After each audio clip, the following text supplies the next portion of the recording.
Hello everyone, welcome to our channel current an affairs. तो आज हम 6 अप्रैल के करंट अफेयर डिस्कस करेंगे और उससे पहले कल के यानी 5 अप्रैल के करंट अफेयर का क्विक रिवीजन लेंगे।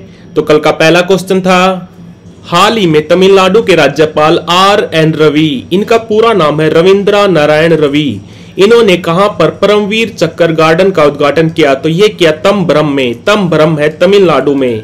और ये परमवीर चक्र मिलिट्री में दिया जाने वाला सबसे बड़ा सम्मान है और ये अभी तक 21 लोगों को दिया जा चुका है। 20 का संबंध है आर्मी से और 1 का संबंध है एयरफोर्स से। और ये पहली बार दिया गया था सोमनाथ शर्मा को, ये भी याद रखना। और RN रवि ये तमिलनाडु के गवर्नर हैं और यहाँ पर CM कौन है? तो वो है MK स्टालिन। इनकी पार्टी है द्राविड़ मुनेत्र कजगम। ये पार्टी बनी थी सन 1949 में। और MK स्टालिन के जो बेटे हैं जिनका नाम है उदयनिधि स्टालिन, उदयनिधि स्टालिन तमिलनाडु के स्पोर्ट्स मिनिस्टर हैं। हाल ही में अब्दुल फतेह अल सीसी किस कंट्री के तीसरी बार राष्ट्रपति बने हैं? तो ये बने हैं मिस्र के। मिस्र को इंग्लिश में बोलते हैं इजिप्ट। ये एक अफ्रीकन कंट्री है। इजिप्ट की कैपिटल है क्यारो। और जनसंख्या के मामले में मिस्र अफ्रीका का तीसरा सबसे बड़ा देश है। सबसे बड़ा देश है नाइजर। जनसंख्या के मामले में अगर क्षेत्रफल की बात करें तो सबसे बड़ा देश है अल्जीरिया। हाल ही में रवि कोटा किस राज्य के राज्य सचिव यानी कि स्टेट सेक्रेटरी बने? तो ये बने असम के। असम के अभी CM है हेमंता बिस्वा शर्मा, पार्टी है इनकी BJP। और यहाँ पर राज्यपाल है Gulab Chand Kataria.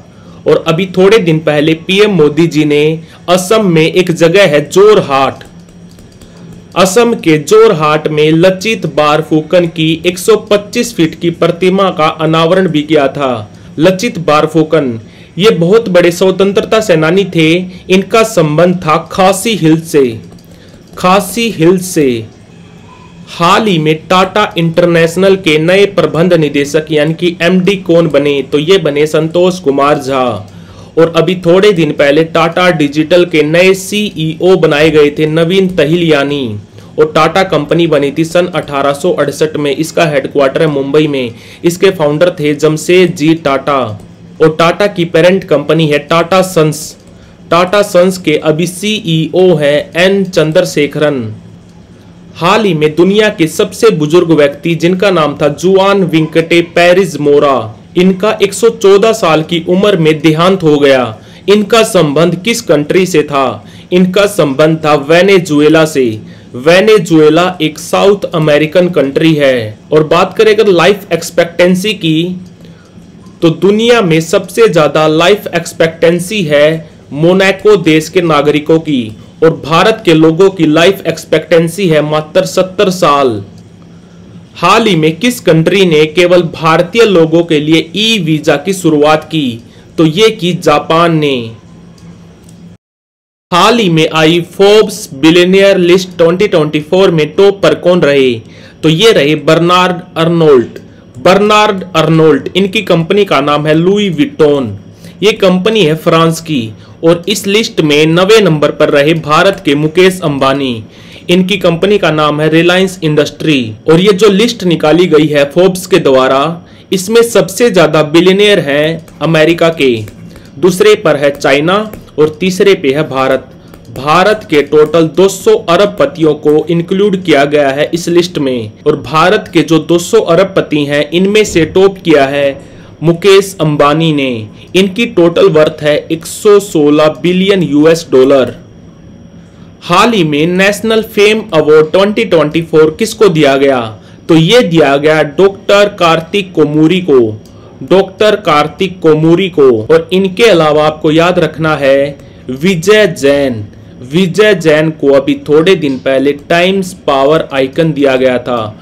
Times power icon 2024 award दिया गया था। और मीना चरंदा को अभी थोड़े दिन पहले इंटरनेशनल कल्चरल अवार्ड दिया गया था। और एक याद रखना आपको,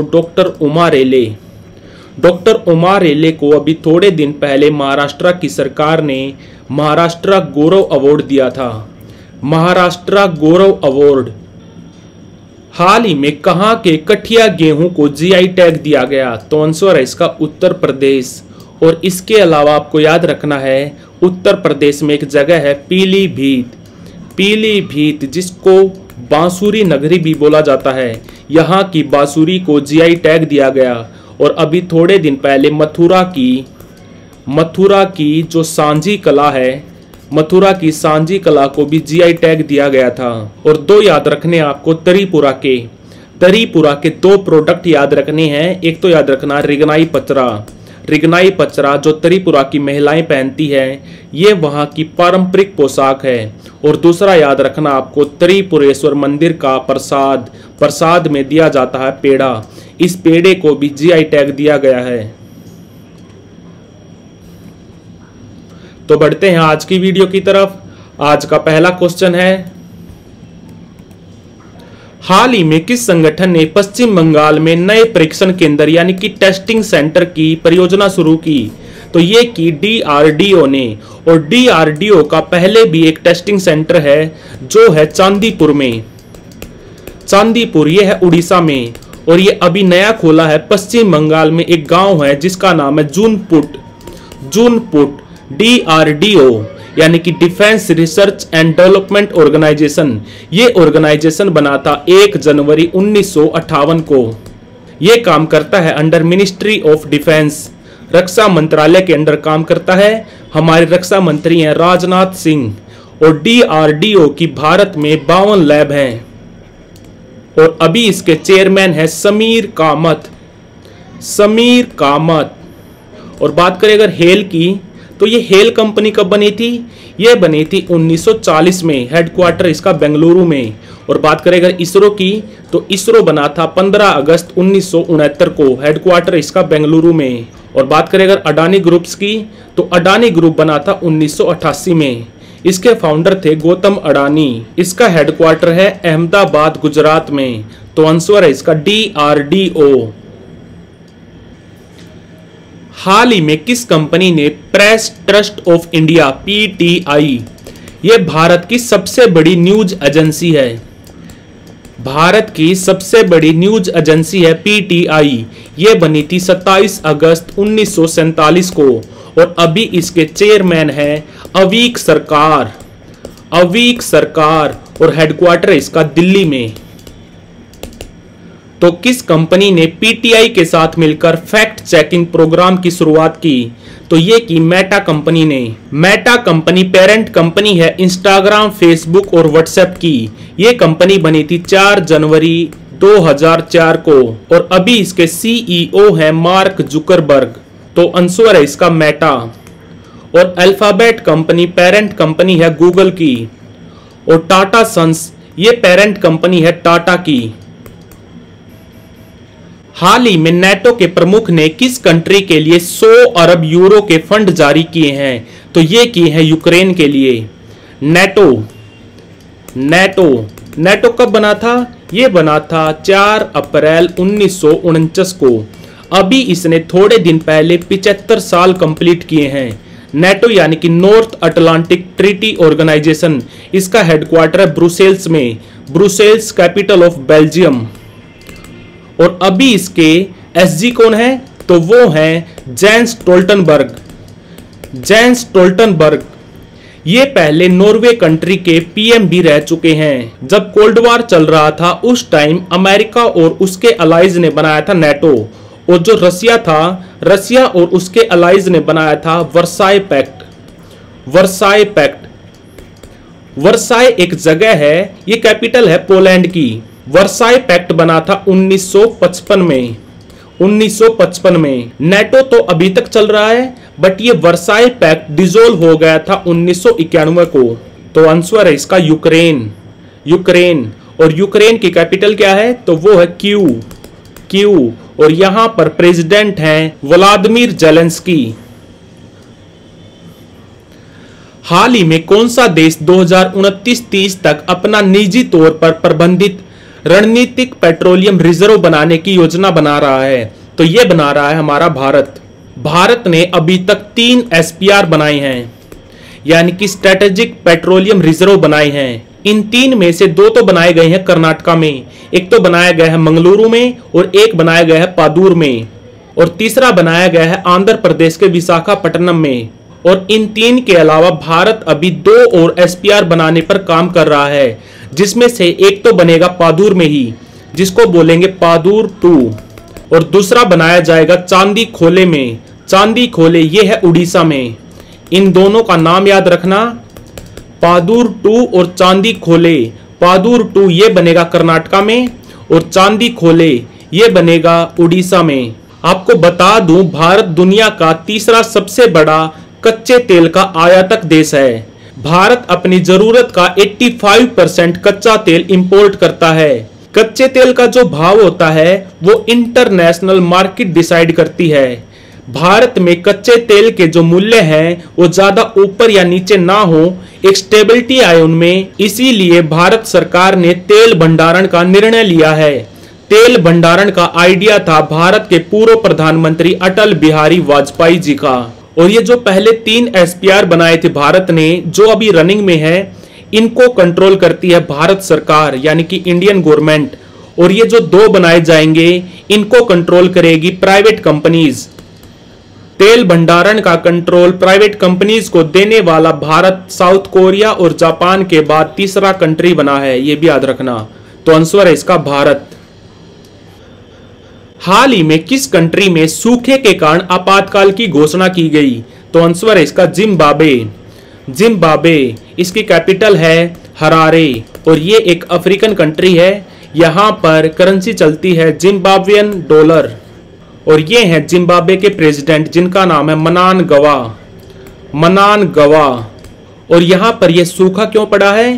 क्योंकि यहाँ पर एक वेदर फिनोमिना होता है जिसको बोलते हैं एल नीनो। El Nino. और ये सूखा केवल जिम्बाब्वे में नहीं पड़ा, ये 2 और कंट्रीज में पड़ा है, जाम्बिया और मलावी। जाम्बिया और मलावी में भी सूखा पड़ा है एल नीनो के कारण। तो आंसर है इसका जिम्बाब्वे। हाल ही में किस भारतीय महिला वेट लिफ्टर ने वर्ल्ड कप में कांस्य पदक जीता? तो ये जीता विद्या रानी देवी ने। विद्या रानी देवी का संबंध है मणिपुर से। विद्या रानी देवी ने वेट लिफ्टिंग वर्ल्ड कप में 55 किलोग्राम की कैटेगरी में ब्रॉन्ज मेडल जीता। ब्रॉन्ज मेडल यानी कि कांस्य पदक जीता। और ये वर्ल्ड कप कहां पर हो रहा था? ये हो रहा था थाईलैंड में। थाईलैंड में एक शहर है फुकेट। फुकेट। और इंटरनेशनल वेट लिफ्टिंग फेडरेशन ये कब बना था? ये बना था 1905 में। हेडक्वार्टर इसका लोजेन में। लोजेन शहर है स्विट्जरलैंड में। और विद्या रानी देवी के अलावा मीरा भाई चानू ने भी इसमें कम्पीट किया था। इनका रैंक रहा था 12वें रैंक पर रहने के बावजूद मीरा भाई चानू ये अकेली भारतीय वेट लिफ्टर है जिसने पेरिस ओलंपिक के लिए क्वालिफाई किया है। मीरा भाई चानू का भी संबंध है मणिपुर से। तो आंसर है इसका विद्या रानी देवी। हाल ही में किस कंट्री ने सबसे शक्तिशाली लेजर बनाया है जिसका नाम है मागू रेले? मागू रेले, इसको किस कंट्री ने बनाया है? तो इसको बनाया है रोमानिया ने। रोमानिया ने। और किस कंपनी ने विकसित किया है? तो कंपनी का नाम है थेल्स। Thales, Romania. रोमानिया की कैपिटल है बुकारेस्ट। बुकारेस्ट। और ये एक यूरोपियन कंट्री है। रोमानिया खबरों में क्यों रहा था? क्योंकि रोमानिया और बुल्गारिया को शेंगेन वीजा दिया गया है, पार्शली। फुल्ली नहीं दिया है, अभी तक पार्शली दिया है। तो आंसर है इसका रोमानिया। हाल ही में भारतीय गुणवत्ता परिषद यानी कि क्वालिटी कंट्रोल ऑफ इंडिया ये बना था 1997 में। हेडक्वार्टर इसका दिल्ली में। तो भारतीय गुणवत्ता परिषद ने किसके साथ मिलकर MSME यानी कि micro small and medium enterprises competitive lean स्कीमों में लोगों की जागरूकता को बढ़ाने के लिए समझौते ज्ञापन पर हस्ताक्षर किए।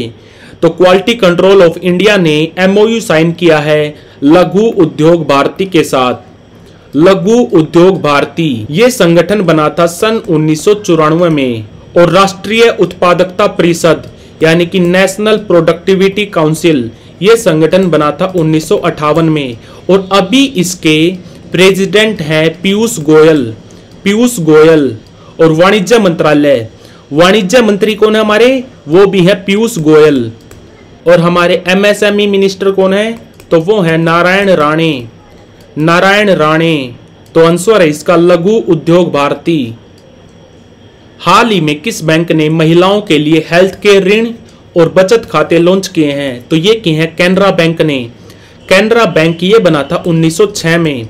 इसका हेडक्वार्टर है बेंगलुरु में। बात करें अगर यस बैंक की, तो यस बैंक बना था 2004 में। इसका हेडक्वार्टर है मुंबई में। बात करें अगर HDFC बैंक की, यानी कि हाउसिंग डेवलपमेंट फाइनेंस कॉर्पोरेशन, ये बना था 1994 में। अभी इसके चेयरमैन है अटानु चक्रवर्ती और इसका हेडक्वार्टर है मुंबई में।